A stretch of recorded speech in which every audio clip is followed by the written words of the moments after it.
فرقہ واریت کی اتنی بڑی لعنت ہے. یہ جملہ انہوں نے بول کے کہا اپنے منہ سے میری دشمنی میں.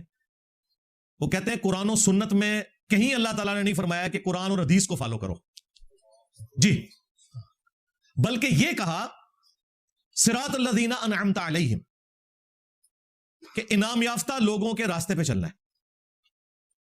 یہ بات تو ٹھیک تھی لیکن یہ آدھا سچ تھا. صراط الذین انعمت علیہم، اس سے یہ کیسے ثابت ہو گیا کہ اللہ اور اس کے رسول نے یہ بات نہیں کی کہ قرآن و سنت کو فالو کرو؟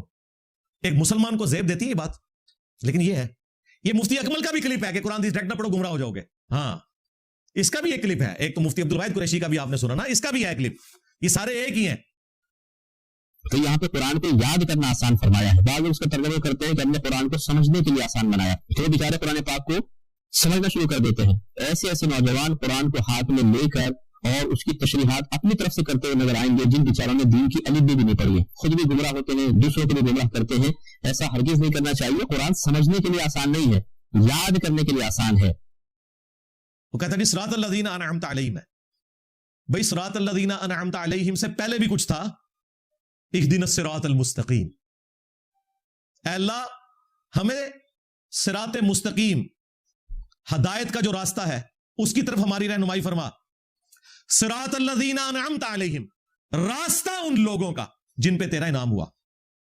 آپ کا تو راستہ ہی نہیں، آپ کے تو راستے ہیں. 4 مسلح آپ نے 400 سال تک خانہ کعبہ شریف میں ڈال کے رکھے ہیں. ہاں 1517 سے 1917 تک جھوٹا اجماع امت بھی کیا ہوا تھا. اب وہ دوبارہ مسلح واپس نہیں آئے گے، ورنہ انفیوں میں ہی 2 ہیں، انفیہ بریلویہ، انفیہ دیوبندیہ. تو اگر اہدنا الصراط المستقیم سے مراد تمہارے بزرگوں کے راستے ہیں، وہ تو کئی زیادہ ہیں. اس میں بزرگوں کا قصور نہیں ہے، انہوں نے ان کی طرف غلط منسوب کیا ہے. حضرت عیسیٰ علیہ السلام وجیہاً فی الدنیا والآخرہ. اس طرح اماموں کی بھی ہم عزت کرتے ہیں، ان کے نام پہ جو فرقے ہیں ان کی مذمت کر رہے ہیں، چاہے امام حنیفہ ہوں، امام شافعی ہوں، امام بن حنبل ہوں، امام مالک ہوں، امام بخاری ہوں، امام مسلم ہوں، رحمہم اللہ اجمعین ورضی اللہ عنہم اجمعین وعلیہم السلام اجمعین. میں تو یہ ساری دعائیں دیتا ہوں ان سارے بزرگوں کو، ان کا کوئی قصور نہیں ہے. تو صراط الذین انعمت علیہم سے پہلے ہے اہدنا الصراط المستقیم، سیدھے راستے پر. اب مجھے بتائیں یہ سیدھا راستہ کیا انبیاء کو عطا ہوتا ہے یا غیر انبیاء کو؟ بس بات ختم ہوگی. ایسے کر کے کان کیوں پکڑتے ہو؟ سیدھا سیدھا کہو کہ رسول اللہ کے راستے پر. صراط الذین انعمت علیہم اللہ نے ساتھ اس لیے فرمایا تاکہ یہ بتایا جائے کہ جو پیغمبر کا راستہ اختیار کرتا ہے اس پہ اللہ کا انعام ہوتا ہے. انہوں نے پکڑ کے بزرگوں کو پوچھنا شروع کر دیا. یار یہ اسی طریقے سے ہے جس طرح کرسچنز نے حضرت عیسیٰ علیہ السلام کی شانیں دیکھ کے انہیں خدا کا بیٹا بنا لیا. اس میں سے یہ نکالنا تھا کہ عیسیٰ ابن مریم اللہ کے بندے ہیں، ان کے رب کی کیا شان ہے جس نے اپنے پیغمبر کو یہ معجزات دیے. لیکن کرسچن نے دوسرا راستہ اختیار کیا. آج ہم کرسچن کو سمجھاتے ہیں تو کہتے ہیں تم لوگ حضرت عیسیٰ کے گستاخ ہو، جس طرح تم لوگ کہتے ہو ہم بزرگوں کے گستاخ ہیں. ایک ہی بیماری ہے دونوں طرف، دیکھ لو. تو اللہ تعالیٰ نے قرآن و سنت میں بالکل واضح کر دیا کہ انبیاء کو راستہ ملتا ہے، باقی فالوور ہیں. صراط الذین انعمت علیہم وہ ہیں جو ڈیفینیٹلی صراط الذین انعمت علیہم ہے، وہ صرف انبیاء کرام ہیں، ان کے اہل البیت ہیں اور صحابہ کرام ہیں. That's all. باقی سب کے بارے میں ہمارا حسن ظن ہے. قرآن و سنت کی کوئی سند ان کے لیے نہیں ہے. اگر کوئی نہیں مانتا تو میں اس سے پوچھوں گا، اگر وہ بریلوی ہے، کہ بتاؤ کروڑوں دیوبندی حکیم الامت مانتے ہیں اشرف تھانوی کو، تو کیا اشرف تھانوی صراط الذین انعمت علیہم ہے؟ وہ کہیں گے مردود ہے، تھانوی رسول اللہ کو اس نے انڈورس کیا ہوا ہے. بس ختم ہو گیا. اور اگر میں احمد بریلوی کو کہوں کہ یہ مجدد دین و ملت ہے، کروڑوں دیوبندی کہیں گے نہیں تو مجدد دین بدعت ہے. یہ ہو گیا جی آپ کا صراط الذین انعمت علیہم. لو سامو. ہاں اللہ کے نزدیک صراط الذین انعمت علیہم کون ہے؟ وہ صرف انبیاء، اہل البیت اور صحابہ کرام. ان کے بعد قیامت تک وہ لوگ جو اس راستے پر ہوں گے. لیکن ہم ڈیفینیٹلی انگلی سے اشارہ کر کے قسم اٹھا کے کسی کے بارے میں کلیم نہیں کر سکتے، حسن ظن رکھ سکتے ہیں بس. انہوں نے نہ صرف کلیم کیا، ان کی بنیاد پہ دوسروں کو گمراہ ڈکلیئر کر دیا. یہ ٹوٹل اوقات ہے تمہاری صراط الذین انعمت علیہم. یہ جھوٹ بولنا بند کرو. اور ابھی تو میں ایک آیت پیچھے گیا ہوں، اہدنا الصراط المستقیم. اس سے پیچھے چلا گیا تو تمہارا سارا فرقہ فارغ ہو جائے گا. ایاک نعبد و ایاک نستعین. اوے بابوں کے پجاریوں، قبروں سے مانگنے والوں، توسل اور وسیلہ کے عقیدے کو غلط طریقے سے پریزنٹ کر کے استانت بنانے والوں. اور یہ وہی مفتی اکمل ہے جس نے اپنی کتاب میں بھی لکھا، کیو ٹی وی پہ ویڈیو میں آ کے کہا کہ ہم امی سے روٹی نہ مانگیں. یہ بھی شرک ہو جائے گا. یہ بابوں سے مرے ہوئے بزرگوں کو پکارنے کی دلیل پیش کر رہا ہے کہ جی امی سے بھی روٹی مانگتے ہیں. اللہ کے بندوں، مری ہوئی امی سے تو کسی نے کبھی روٹی نہیں مانگی. وہ امی تو ظاہری سبب ہے.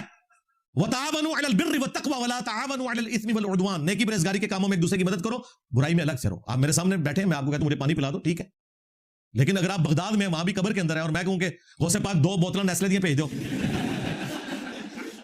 قیامت تک نہیں بھیج سکتے. وہ اللہ کے پاس جا چکے ہیں، ظاہری سبب نہیں ہو سکتا. قرآن جس دعا کی نفی کر رہا ہے نا وہ ہے ایاک نستعین، دعا والی مدد اللہ کے ساتھ ہے.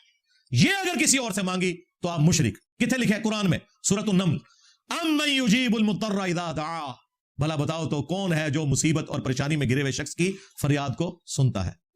وَيَكْشِفُ السُّوءَ، اور اس سے اس کی تکلیف کو دور کر دیتا ہے. وَيَجْعَلُكُمْ خُلَفَاءَ الْأَرْضِ، اور تمہیں زمین پر اگلوں کا خلیفہ کرتا ہے. اَإِلَٰهٌ مَّعَ اللَّهِ، کیا اللہ کے ساتھ کوئی اور معبود بھی ہے؟ قَلِيلًا مَّا تَذَكَّرُونَ، بہت کم ہی نصیحت حاصل کرتے ہو. اللہ تعالیٰ فرما رہا ہے تمہارا جس ہستی کے بارے میں یہ عقیدہ ہے نا کہ تم سے تکلیف اور پریشانی دور کر سکتی ہے، تو گویا تم نے اسے خدا ہی مان لیا. ہاں دعا کروانا یہ الگ چیز ہے، لیکن یہ عقیدہ رکھنا کہ یہ میری تکلیف دور کر سکتا ہے اور وہ دنیا میں سامنے موجود نہیں ہے. نبی علیہ السلام آج دنیا میں موجود ہوں، ہمیں کوئی پریشانی بیماری ہم حضور سے جا کے دعا کروائیں گے، اور اللہ چاہے تو حضور کا معجزہ بھی ظاہر ہو جائے گا. جیسے بخاری میں آتا ہے ایک صحابی کی پنڈلی کی ہڈی ٹوٹ گئی، حضور نے ہاتھ پھیرا تو ٹھیک ہوگی. اس کے بعد یہ ہوتا تھا کہ جس صحابی کی بھی جنگ میں کوئی ہڈی ٹوٹتی تو قبر رسول سے جا کے ٹھیک کرواتا تھا؟ نہیں. یہ اسی طریقے سے ایکویشن بناتے ہیں نا، بتاتے حضور کے معجزات ہیں اور کہتے ہیں جا کے نبی علیہ السلام سے مانگو. تو پھر میں نے اس پہ ان کو پھکا دیا تھا. سورۃ النساء کی آیت نمبر 65 ہے، اے نبی یہ اس وقت تک مومن ہی نہیں ہو سکتے مجھے تیرے رب ہونے کی قسم جب تک کہ اپنے ہر معاملے میں تم سے فیصلہ نہ کروا لیں، اور پھر جو تم فیصلہ کرو اس میں دل میں کوئی تنگی بھی محسوس نہ کریں. تو مجھے بتاؤ حضور کی وفات کے بعد صحابہ کرام نے قبر رسول سے کیوں نہیں فیصلہ کروایا کہ آپ کا خلیفہ کون ہے؟ سقیفہ بنی ساعدہ کیوں ہوا؟ 6 مہینے تک حضرت علی نے بیعت کیوں نہیں کی؟ بخاری مسلم میں آیا اسی وجہ سے کہ حضور نے نہیں فیصلہ کیا تھا، صحابہ نے اجماع سے چنا تھا. لیکن کسی صحابی کو وہم نہیں آیا کہ ابو بکر اور علی آپس میں اختلاف کرنے کی ضرورت ہے، قبر رسول سے فیصلہ کروا لیتے ہیں. قرآن میں آیا کہ نبی علیہ السلام حاکم ہے، ان کو پتا تھا نبی علیہ السلام اب دنیا سے جا چکے ہیں، اب ہماری اس طرح کی کمیونیکیشن نہیں ہو سکتی. ورنہ تمہیں اگر اس طریقے سے عقائد بنانے ہیں تو اس کا تو کوئی اینڈ نہیں ہوگا. رسول اللہ کے اوپر جھوٹ باندھو گے. بخاری مسلم میں حدیث ہے 1500 صحابہ تھے صلح حدیبیہ کے موقع پر، پانی کا صرف ایک پیالہ حضور نے اپنا مبارک ہاتھ ڈالا، پانی کے چشمے جاری ہوئے. 1500 صحابہ نے پانی پیا، جانوروں کو پلایا، وضو کر لیا، مشکیزیں بھر لیے، ابھی بھی پانی تھا. اور جابر بن عبداللہ کہتے ہیں اللہ کی قسم ہم 1,00,000 بھی ہوتے نا تو پانی زیادہ تھا. لیکن حضور کی وفات کے بعد کوئی حضور کی قبر پہ پیالہ لے کے نہیں آیا.